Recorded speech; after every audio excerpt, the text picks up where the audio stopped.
Good morning, everyone. My name is Deb Fuster, and I'm the Director of Policy and Advocacy at the Victorian Council of Social Service.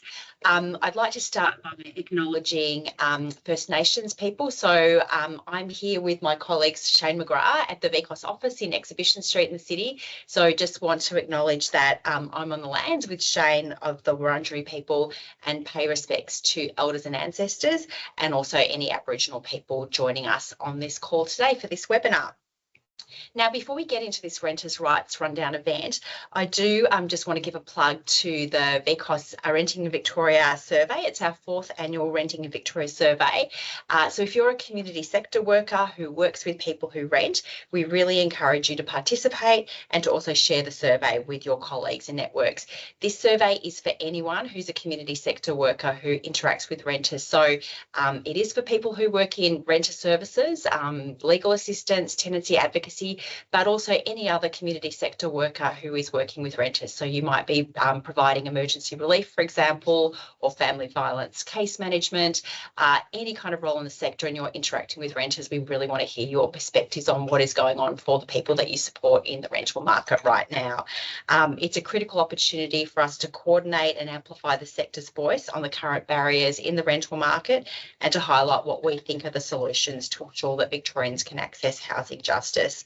And we'll use this as an evidence base for our advocacy over the next year. Ella Longhurst, who is VCOSS's Housing and Justice Policy Advisor, will put a link to the survey in the chat alongside their email address in case you have any questions. So just wanted to give that a plug as we start off this morning. So on that note, let's get into it. Thank you for joining us for another edition of our Renters' Rights Rundown series for 2024. These events are for you, for frontline community sector workers, to learn more about or refresh your memory on Victoria's renting rules, which are set out in the Residential Tenancies Act. Many of you will know that more than 130 changes to the Act were introduced in March 2021, and these changes impact not just regular residential accommodation, but also different types of retirement housing that are covered under the Residential Tenancies Act. And we also know that older people can face a set of unique and compounding challenges when it comes to accessing housing justice. So today we're going to do a deep dive on issues for older renters in the rental market. We're going to look at the different types of retirement housing that exist within Victoria today's session as well. And we're doing this for several reasons. As I mentioned a moment ago, we know that older people experience the rental market differently and often live in different types of housing. So no matter what part of the community services sector that you work in, if you're engaging with older people and they're a renter, we really want you to know that, to have access to the information that you need to help older people to know their rights, support them to be able to assert their rights, and be able to refer them to specialist supports where that's needed. Secondly, we also know that the number of older people renting is increasing, and that makes it increasingly more important for us to have the tools to support this cohort in the rental market. The population in Victoria is ageing rapidly. We have about 30% of people in Victoria over 55 years of age, and more older people are reaching retirement age with a mortgage, and an increasing proportion of older people are also relying on the private rental market for housing. So it's critical that we're equipped with the knowledge to support older people to exercise their rental rights. Just a quick note on today as well, while we can't provide you with advice on really specific individual cases in today's session, we will cover content that helps you to understand or clarify what rights are in place, know what constitutes a breach, and understand what mechanisms are in place to support people to exercise their rights. So if anything comes up in this session for you today as well, because I know that this work is quite stressful that frontline community sector workers do. You are seeing some quite terrible kind of market breaches happening, bad faith actors in the rental market. So if there are any issues that come up for you today, please know that support's available. Many of you will be working in organisations that provide an employee assistance program, an EAP service, and we encourage you to use those services if you need them. There's also Blue Knot helpline and support service, and we'll put the contact details in the chat today as well. So I mentioned a few moments ago, I'm here with a colleague, Shane McGrath, so special guest and expert. Shane is a senior tenancy and retirement worker at Housing for the Aged Action Group, also known as HAG. And I did clarify with Shane just before we started this morning whether I'm meant to be pronouncing it HAG or HAG, and Shane did actually let me know. I thought this was a really lovely story that the founders of the organisation actually intentionally use this acronym, and it goes by HAG to kind of I guess like play on kind of tropes around older women. So it is HAG, I can confirm. For those who may not know who HAG is, they are an excellent organisation that specialises in the housing needs of older Victorians. Alongside hearing more about who HAG is and what HAG does, Shane's presentation is going to step us through some identification and distinguishing the different types of retirement housing, the common issues that older people face in these types of housing, and also discussing ways to support older people in retirement housing. Once Shane's presentation concludes, we're going to open up for some audience Q&A, and you'll be able to ask Shane any question you like about older people and renting. Just make sure that anything that you put up as a question doesn't identify a specific client.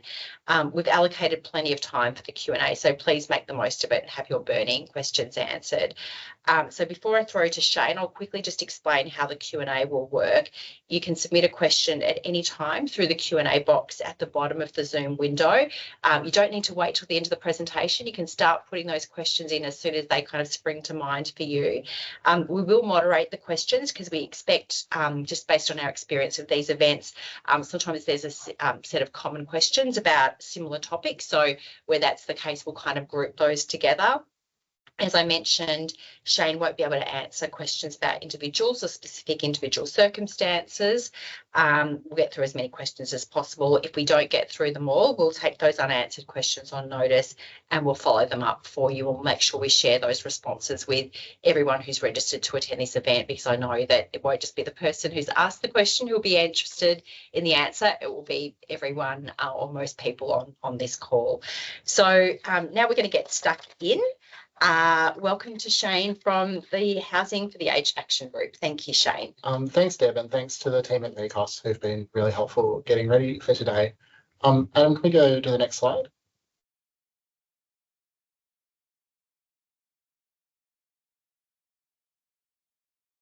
So just want to join with Deb in acknowledging the traditional owners of the lands that we're all meeting on today.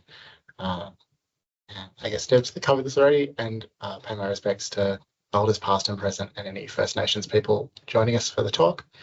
Next slide. So here you can see some of the founders who gave us the name HAG. That's Molly Hadfield on the left. One of the Victorian Government Social Housing Awards is named after her.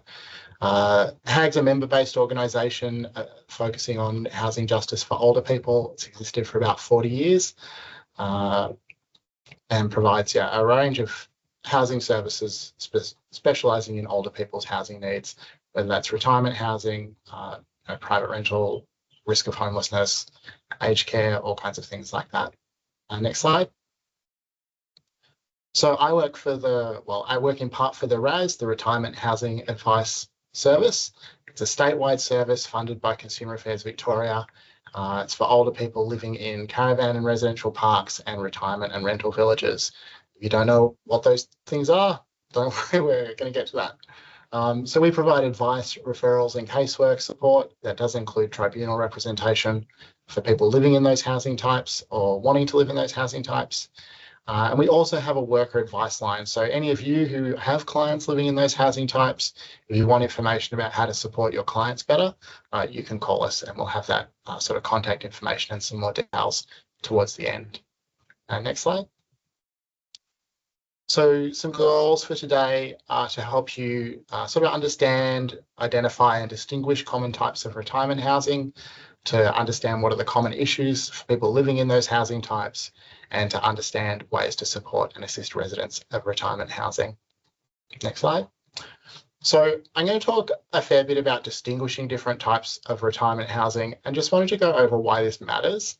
So the main reason, or one of the main reasons, is that rights and obligations are tremendously different if, for example, you're living in a retirement village versus a residential park, even though the housing itself and the arrangements and the circumstances look really similar. So being able to distinguish is really important to just getting base level advice for your clients. Also very important for knowing who you can refer residents to. So if someone's living in a retirement village, you won't be able to send them to Tenants Victoria to get help. You can send them to us. So having that sort of ability to distinguish housing types is also really important for making referrals. Next slide. So you might think it would be straightforward to identify these housing types, but there are a whole range of reasons why it can be really difficult. I've got some dot points here. It's just confusing. The definitions themselves are confusing and complicated. The housing can look really similar. You know, something like retirement village, even though it's a sort of legal classification or an act, is also just a marketing term. So all kinds of places that might be regular residential tenancies might call themselves retirement villages. Residents themselves will often not know what type of housing they live in a legal sense. Some operators don't necessarily understand what type of housing they provide, and some operators just deliberately mislead residents and their advocates to avoid their regulatory obligations. All of those things obviously together can make it really difficult. If we go to the next slide. So yeah, a case study here. So Chris, obviously not his real name, is a guy who is living in one of 20 units in this sort of development owned and operated by a small charity. He's a pensioner.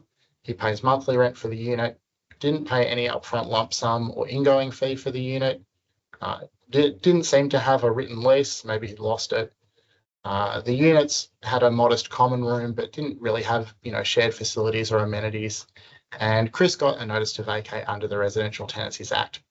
All of those facts might lead you to think that he's in a residential tenancy or a rental agreement.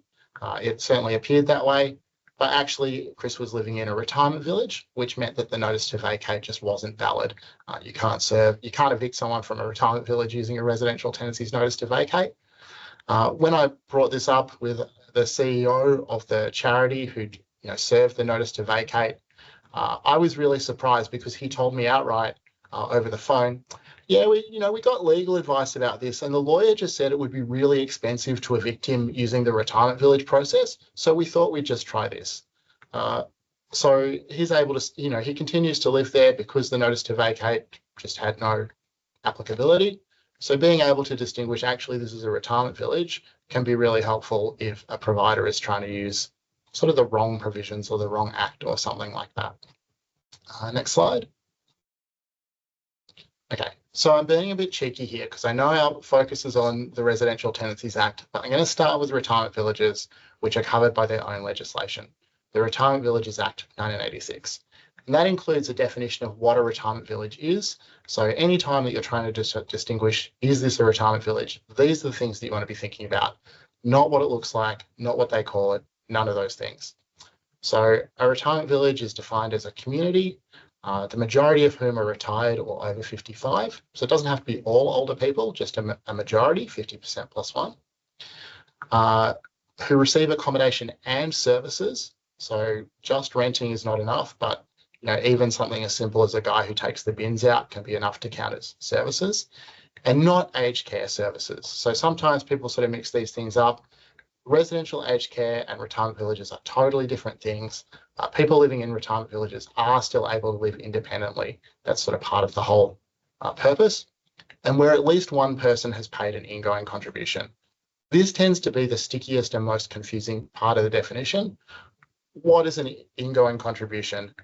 Effectively, it means that someone has paid a upfront lump sum to be allowed to live there. In bigger, more commercial retirement villages, that's going to be really straightforward. Ingoings can be up to 2 million. We don't really work with people who paid a $2 million ingoing, but they exist. I think the median ingoing at the moment is around $500,000. We've seen ingoings as low as $6,000. So they can be, people at the really low end of the spectrum. Where this is confusing is that part at least one person has paid. Often your client may not know whether anyone in the place that they live has paid an ingoing contribution. We had a situation where a retirement village wanted to stop being a retirement village, wanted to be able to evict people under the Residential Tenancies Act, which is more straightforward. So they tried refunding everyone's ingoing contributions. There was a complicated question about whether that meant it was no longer a retirement village. But those are the elements that you're looking for to identify something as a retirement village. And we go to the next slide. I want to talk a bit about what are the common issues in retirement villages. Again, I know this isn't the focus, so we'll try not to spend too much time on it. The biggest problem for your clients in a retirement village is that their rights, their sort of recourses, their remedies are almost all going to be contractual rather than statutory. So what I mean is, you're probably more familiar with like rental agreements where, I mean, it almost doesn't matter what it says in your lease, right? Because everyone has a right to quiet enjoyment. Everyone has the same, right to get repairs done. There's really straightforward processes for getting repairs. Straightforward. I mean, they can be difficult, but it's really clear what a renter can do to access repairs. In a retirement village, the Retirement Villages Act doesn't cover any of that. So all of your rights, really, or the vast majority of your rights and options, come from your contract. That creates sort of two problems at different ends of the market. For more commercial retirement villages, more expensive retirement villages, you're going to see really complicated contracts that have been designed for the village, often by sort of upper tier law firms. They're going to sort of very strongly favour the retirement village itself. So your clients may not have much in the way of rights, or may have pretty poor options for protecting themselves. And the contracts are often just really confusing, hundreds of pages, very difficult to figure out what's actually going on.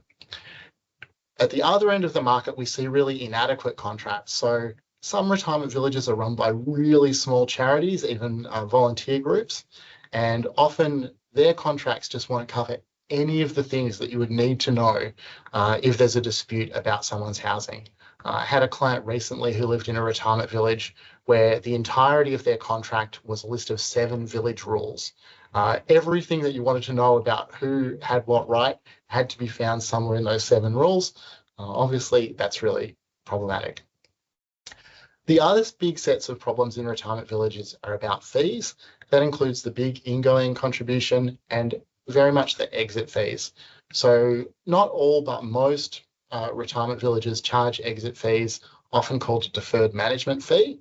And that's a percentage of the sale price or the exit price of your dwelling that tends to accrue year by year. So it might be something like 4% of your exit price per year that you've lived in the village, up to a maximum of 30 or 40%.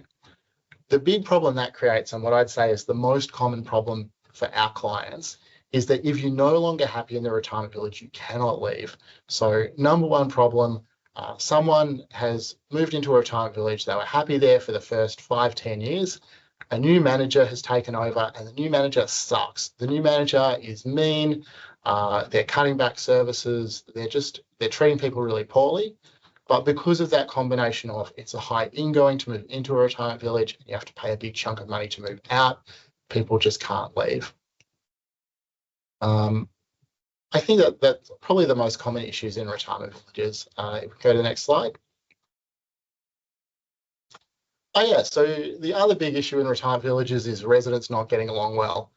So neighbour disputes are really common in retirement villages and other kinds of retirement housing. We don't give advice about resident-to-resident disputes. The Dispute Settlement Centre of Victoria has a special retirement village sort of program. If you call them and say that you've got a retirement village dispute or that you want to refer one, they should be really helpful. That's their contact information there. So they can deal both with resident-to-management disputes and resident-to-resident disputes. If there's an issue that's about sort of quality of life stuff as opposed to someone's legal entitlements, the Dispute Settlement Centre can be a good option for that as well.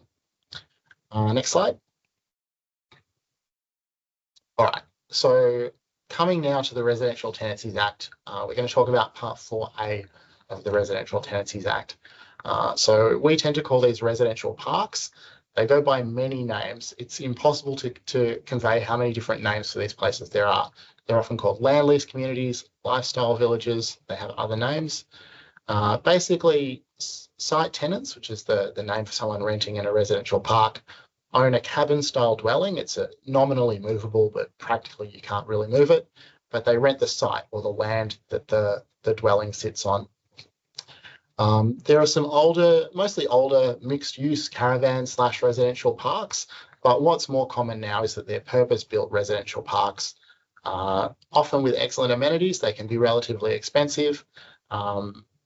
with really great amenities, looking a lot like a retirement village.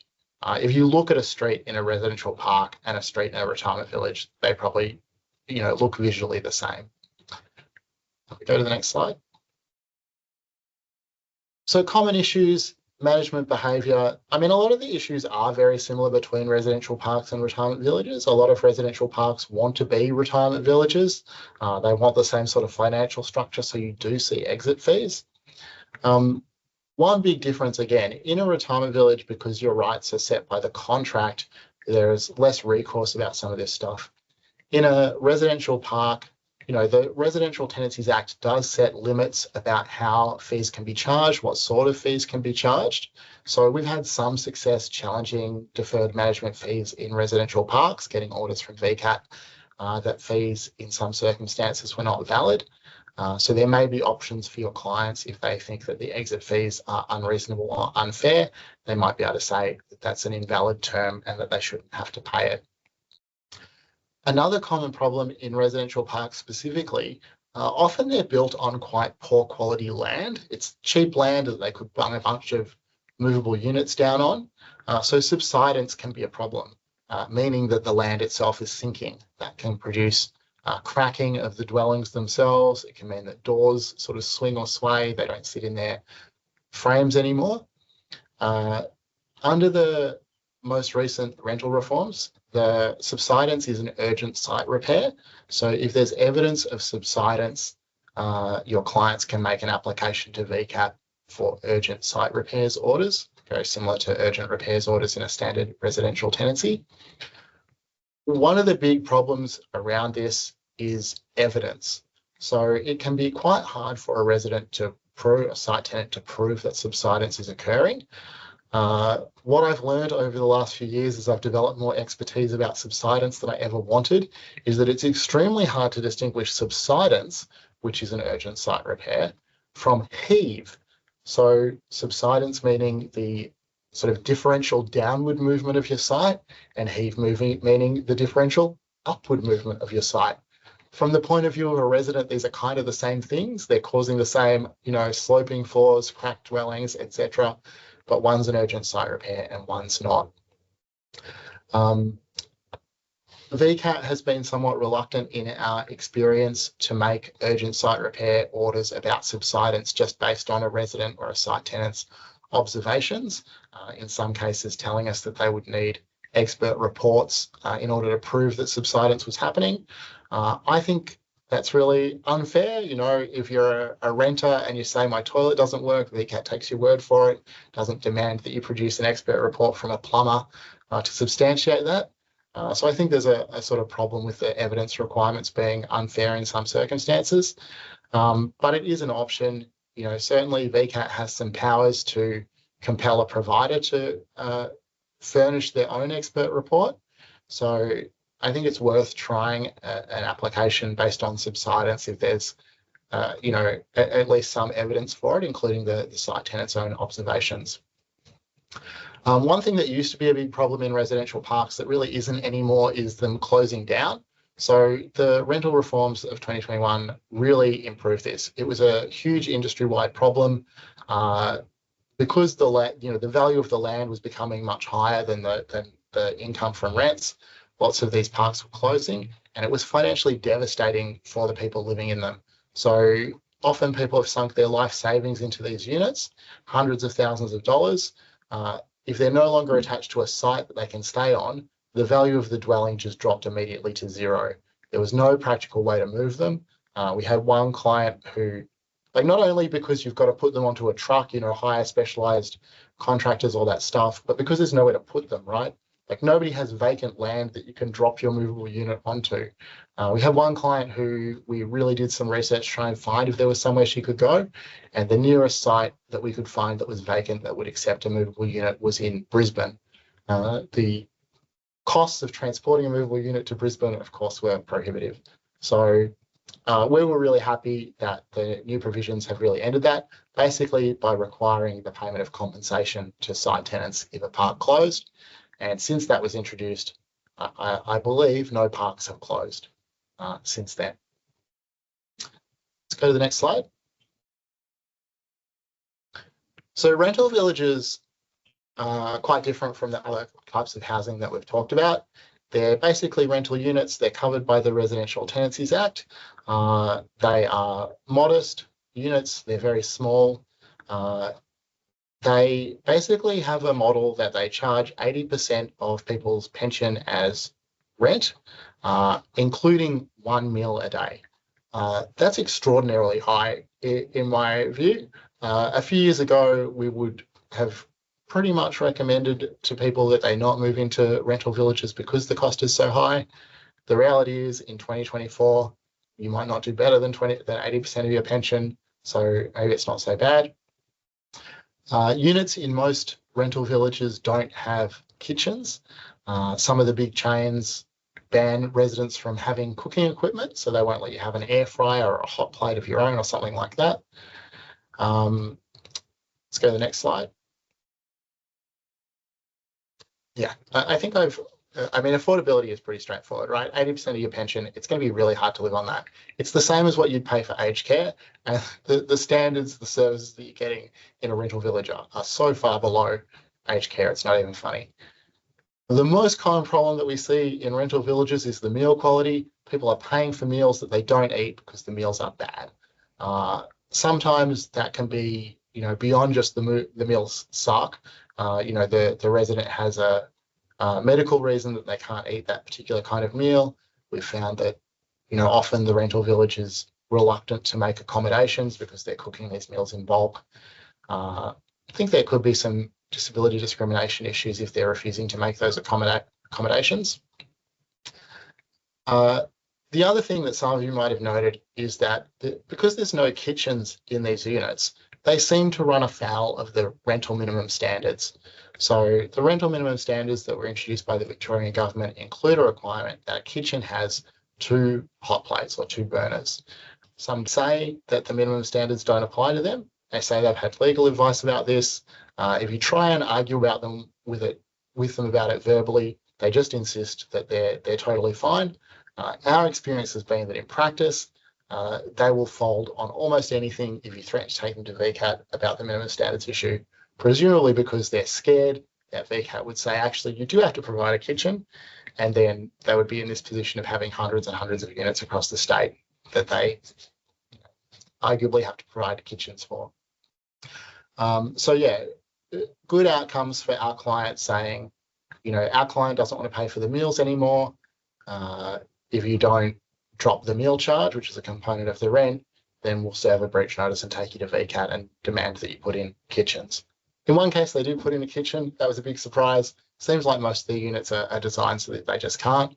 So that's our experience around minimum standards issues. Next slide. Oh, look at that handsome gentleman in the top. So this is our service. So that was sort of the main information that I wanted to get across today. We run the Retirement Housing Advice Service. It's a free, confidential service for people living in retirement housing, including the options that we've talked about and some others, or people who are interested in moving into retirement housing, want some information about what they should be thinking about, worried about, knowing, asking, etc. People are eligible for the service if they're on a low income or financially disadvantaged. We have a broader remit for low income and financial disadvantage than a lot of services. So they can own a unit, something like that is not necessarily going to exclude them. And again, that they live in or want to live in retirement housing. Next slide. So as I mentioned, we also operate a worker advice line for community sector workers who are assisting current or prospective retirement housing residents. And you're welcome to give us a call. We'll give you some advice, or you can make a referral. That's our number. Or you can email us. I guess that one's pretty straightforward. Go to the next slide. And again, that's just our contact information. So Home at Last is the sort of service wing of HAG. So any older person with a housing issue in Victoria can call that top number, and we'll do our best to give you some advice, see if we can, if you're at risk of homelessness, see if we can refer them to an outreach worker or some sort of housing support service. Some catchments, that's internal outreach workers at HAG, others that'll be other services. But yeah, I think I've come to the end of my talk and can take some questions. Fantastic. Thank you so much, Shane. That was a really informative presentation. It's been really valuable to get, I guess, a greater understanding of the different types and obligations, so different rights and obligations across different retirement housing types, to understand what types of retirement housing is and isn't covered under the Residential Tenancies Act.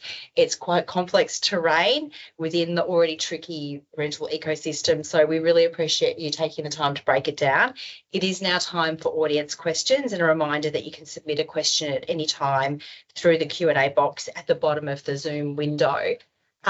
Shane, I think what I kind of heard in your presentation is like a cross-cutting theme across the different types of retirement housing is management behaviour. So management behaviour that's not necessarily consistent with what's required and what's expected under the Residential Tenancies Act.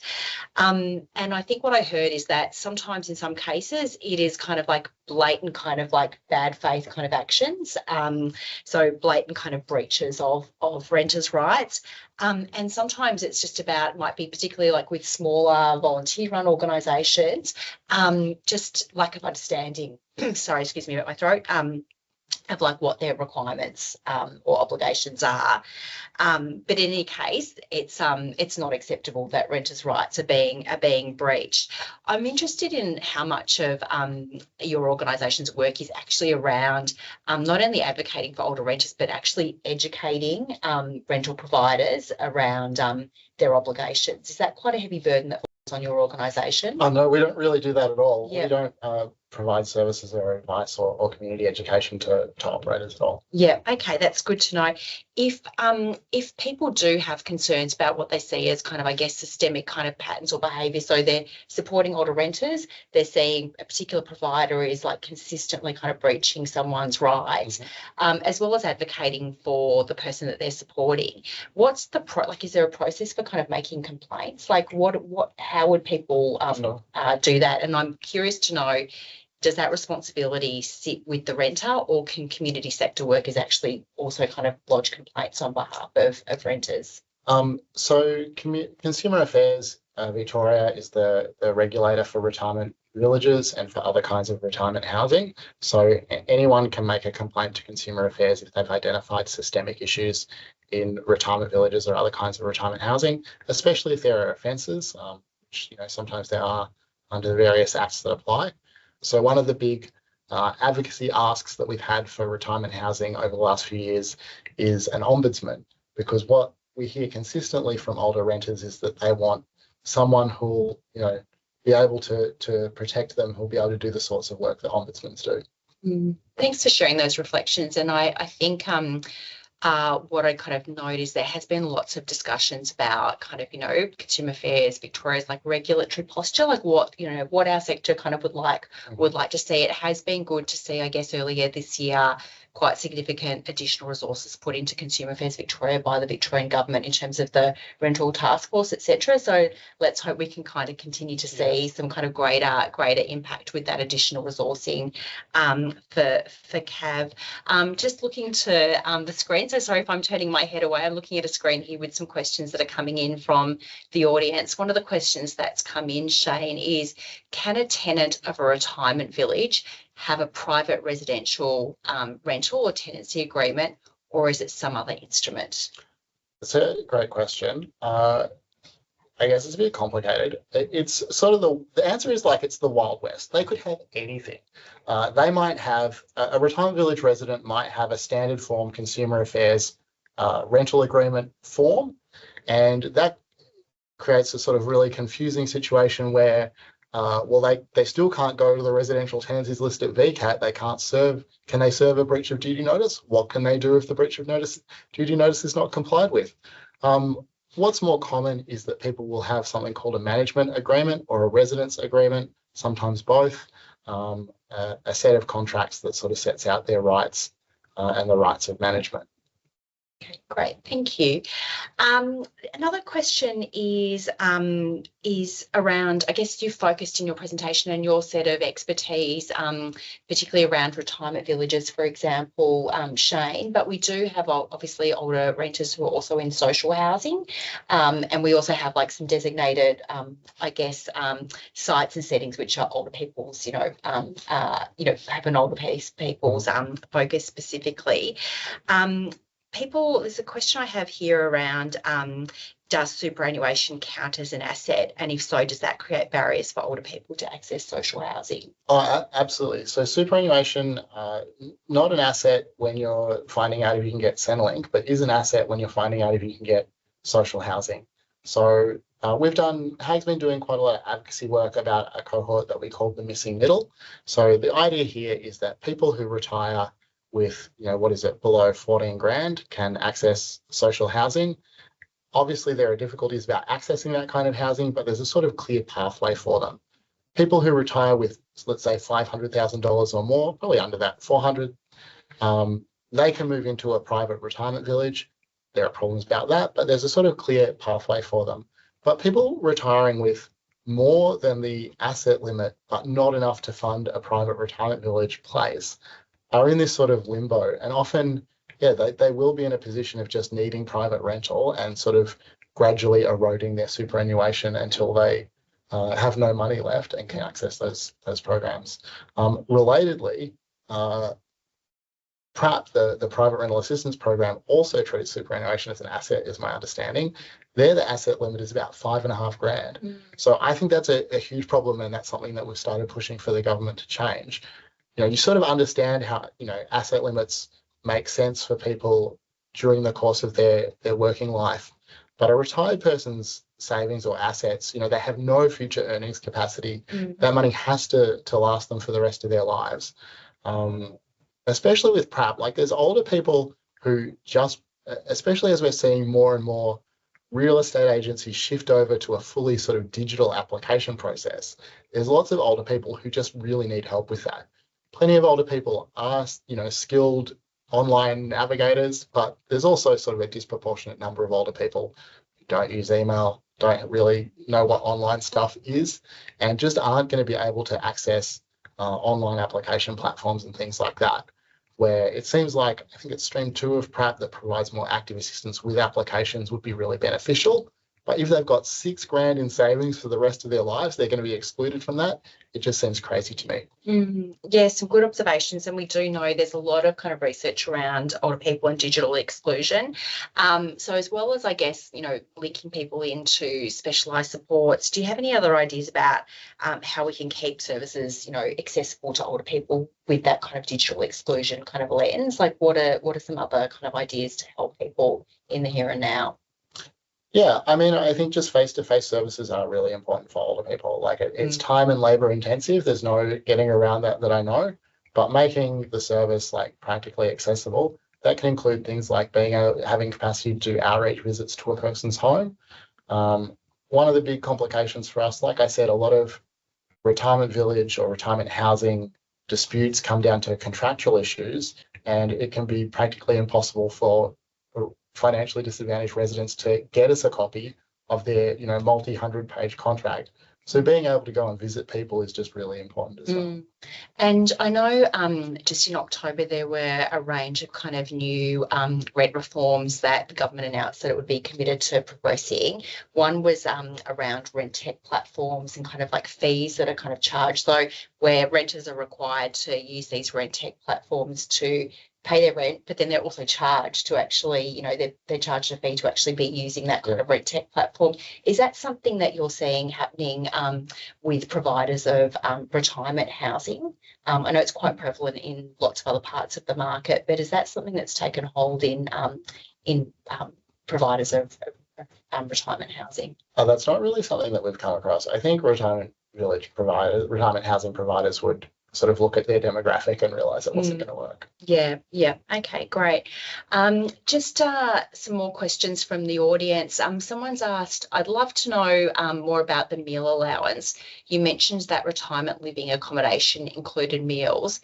What if you have a kitchenette but not actually cooking facilities? what is included as having a kitchen if we threaten VCAT? So you can look this up on the Consumer Affairs website or check the residential tenancies regulations. Basically, the relevant requirement is that there has to be 2 hot plates. So if a kitchenette doesn't have 2 hot plates, then it doesn't seem to me that it meets the rental minimum standards. That's the basic answer. And just on that, we've talked about heating and like cooking. What about fridges as well? Are there kind of requirements around that? You mentioned in one form of housing that people weren't allowed to have or there was no provision of kind of kitchens in their individual kind of like unit. Can people have, and they weren't allowed to have air fryer, or not allowed to have air fryers, etc. Are there any kind of restrictions on fridges? I'm not aware of anywhere that has a restriction on fridges. Certainly some units are so small that you might have practical problems getting a decent one. Yeah. But I don't know anyone who's trying to stop people having a fridge. Okay, thank you. Another question from the audience, can a tenant in a retirement village access the private rental assistance program, assuming they meet the assets or means or hardship tests, or does it depend on the tenancy agreement they have? So in some cases they can. I think that probably depends a lot on the particular PRAT provider that you're going to. Certainly some retirement villages are strata titled, so the residents own the dwellings. And I think that those people would be excluded from PRAT programs. But we've had success referring retirement village residents to PRAT programs where they've gotten into arrears of their service fees, and the PRAT programs have paid those. So it is possible. Okay, great.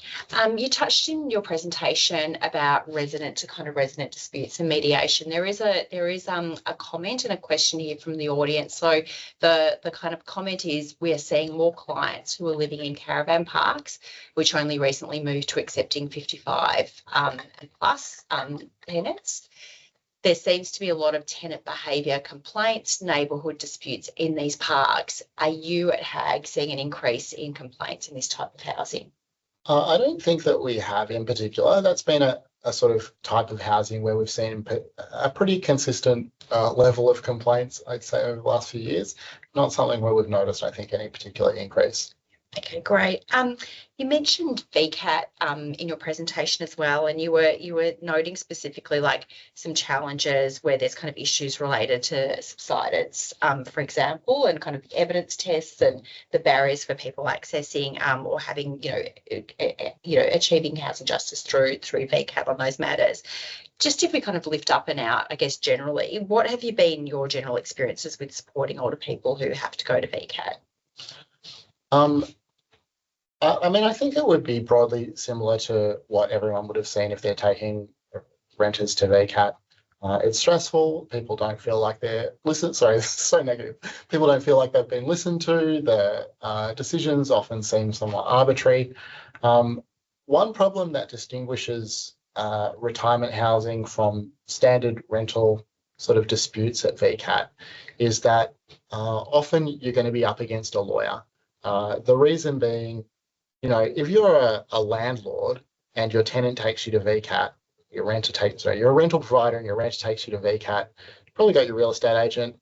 Even worst case scenario, you lose. Well, it's just one renter. Like, what does it really matter? If you run a residential park of, 400 units, and one of your renters, takes you to VCAT saying that a rent increase was invalid, well, if they get an order that the rent increase was invalid, what does that mean for the other 399 residents? So park operators, village operators are often very motivated to make sure that renters can't get what they want through VCAT, and will employ sometimes pretty expensive, sometimes pretty cheap and shoddy law firms to represent them to that end. Some more questions from the audience. Thanks, everyone. Keep them coming. The next question is, where do rooming houses for over 55-year-olds fit under the law? Are they protected under the Residential Tenancies Act? So we don't really work with rooming house residents generally. A rooming house is covered by the Residential Tenancies Act. There's no reason that a rooming house for over 55s would be excluded. They would have the same protections as any other rooming house resident. Okay, great. You were talking before about, well, you mentioned kind of digital exclusion and people not necessarily kind of having access to all the kind of paperwork that relates to their lease, like not being able to kind of easily access that. You also kind of talked about the fact that you gave an example of a particular situation where there are kind of like 7 rules for kind of that community of older renters, which doesn't really seem to pass the pub test, as they say. If an older renter is coming to a community worker and saying, I need some kind of help to understand my rights, or this doesn't feel right to me, I'm having this terrible experience in my retirement housing. And as a starting point, it's really hard for them to kind of like work out like what type of housing we're living in. Are there some kind of practical tips or advice that you would give to community sector workers about how would you kind of like support a renter to, I guess, gather that foundational information and make sense of like, well, what type of housing are we living in the first place when there's those kinds of barriers? So, I mean, I guess, often it is clear. Like I've emphasized the confusions, but a lot of the time it will just be straightforwardly obvious because of the name of the community, the renter will just be clear about it. If it's not clear, I mean, you're welcome to call us. We can talk it through with you and try and figure something out. The most practical thing to do is just to write to the operator a lot of the time or talk to them, as if it was a residential tenancy. Mm-hmm. If it's a retirement village or they think it's a retirement village, they're going to tell you that pretty quickly so they don't have to do what you're asking. Mm. So just sort of challenging them and seeing how they respond can be really useful. Yeah, sure. I guess in your presentation set out like some common issues that are happening in like specific types of retirement housing. So in residential parks, for example, in retirement villages, etc. Just thinking about, I guess, regular residential like rental accommodation, so broader experiences in the market for older renters.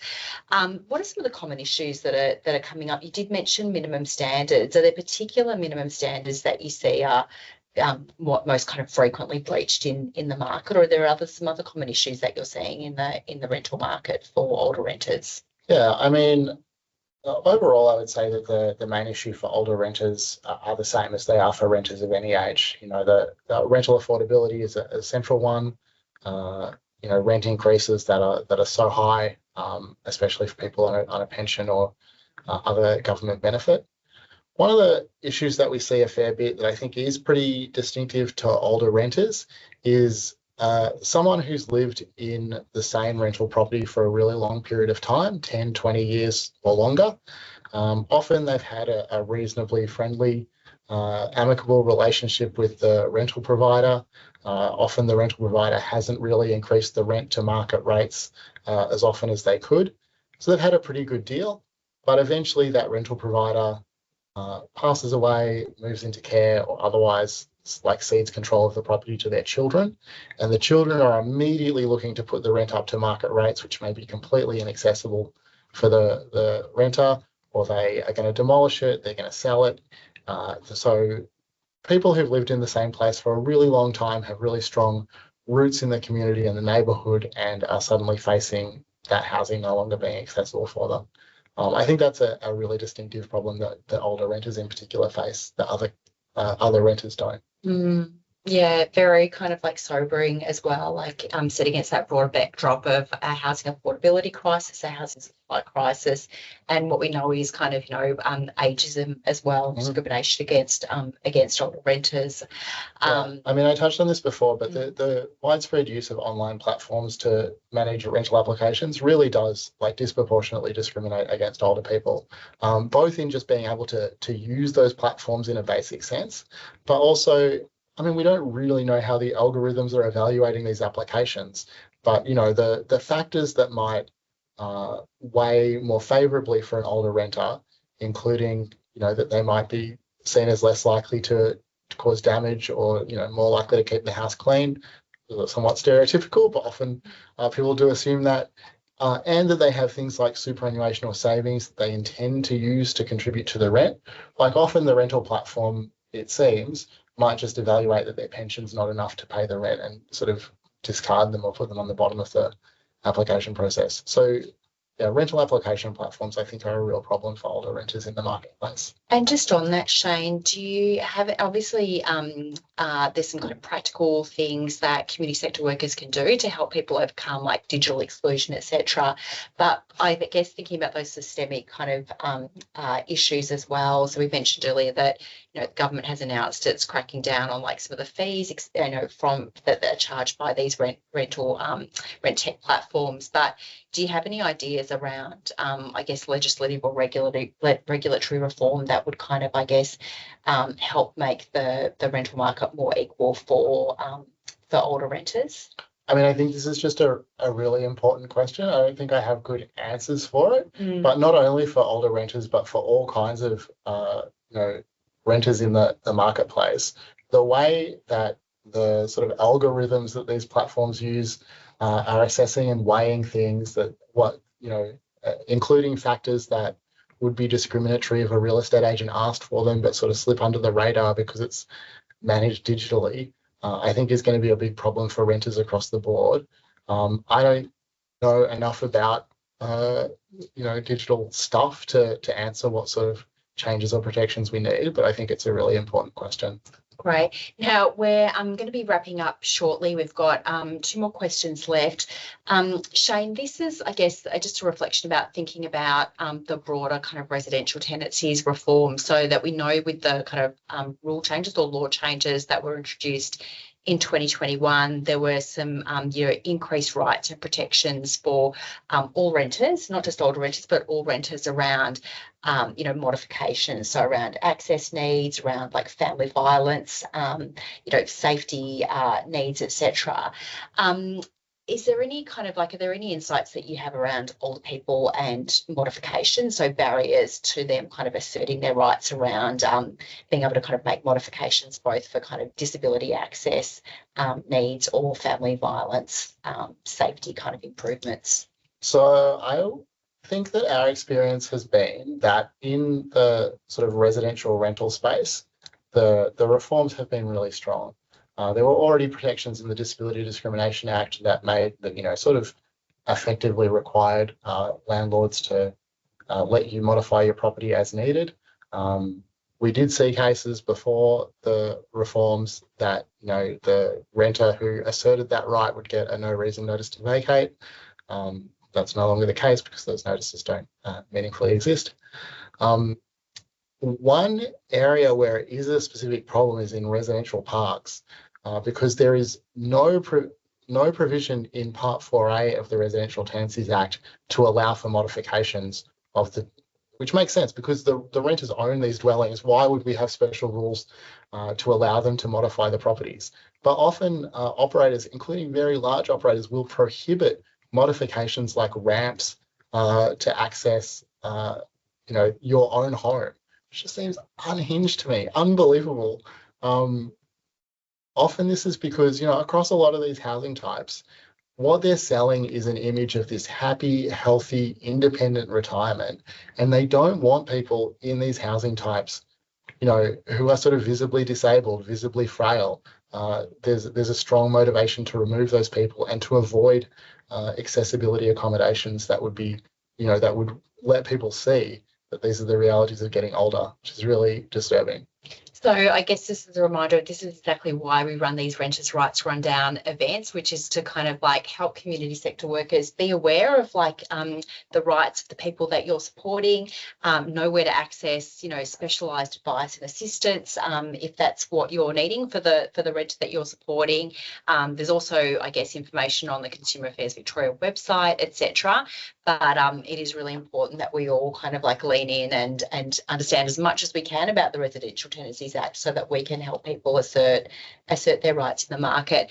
We're about to wrap up in a moment, Shane, but I'm just wondering whether you've got any kind of final kind of key messages or things that you really want the audience to kind of to stick in their minds today as we wrap up this session.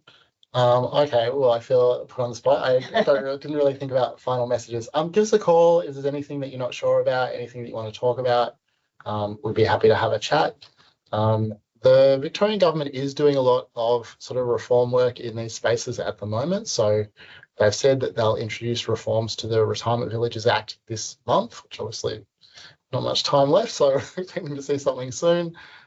There's some research into residential parks that's being carried out sort of by the Residential Tenancies Commissioner at the moment. That's likely to feed into reforms. So I think it's a really good time for community sector workers or anyone else who works with or knows retirement housing residents to relay their experiences and concerns to politicians to make sure they understand the real need and appetite for reform in these housing types. Great, thank you so much. So that's it for today. Just a reminder again, if you're a community sector worker who works with clients who rent, please take some time to complete the VCOSS Renting in Victoria survey. It will be used to coordinate and amplify the sector's voice on the rental market, renters' experiences, what future reforms are needed, and the critical role that you play in supporting renters. So Ella will provide the link again in the chat. Please complete it.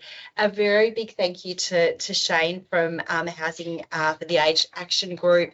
As you can see, Shane is an absolute wealth of knowledge, and that goes for all workers at HAG. It is just a jewel in our sector in terms of a source of expertise and a really strong voice for and with older renters. Thanks to the Department of Government Services and the Victorian Property Fund, our Renters' Rights Rundown events are made possible with their support, so thank you. I'd like to also thank all of you, the people who are from our sector who support renters, who attend our Renters' Rights Rundown events, and all our stakeholders whose insights continue to shape our work at VCOSS on this space in terms of rental fairness. Finally, I'd like to thank the VCOSS team, Miriam, Adam and Ella as well, for all the work that you've done behind the scenes, and also our colleague Deb Pearce, who's joined us behind the scenes today as well. A full transcript and caption video recording of this event will be available in a few days. We'll send you a link to the webpage where you'll find everything related to renters' rights, support for renters, and our Renters' Rights Rundown materials. We'll also chase up any questions we didn't get to today. Please follow VCOSS on social media, sign up to our email alerts to learn about future events like this one. We'll be holding these events regularly throughout next year as well. So thanks for joining us today. I hope you have a great morning, and thank you again to Shane. Thank you. Thanks. Bye.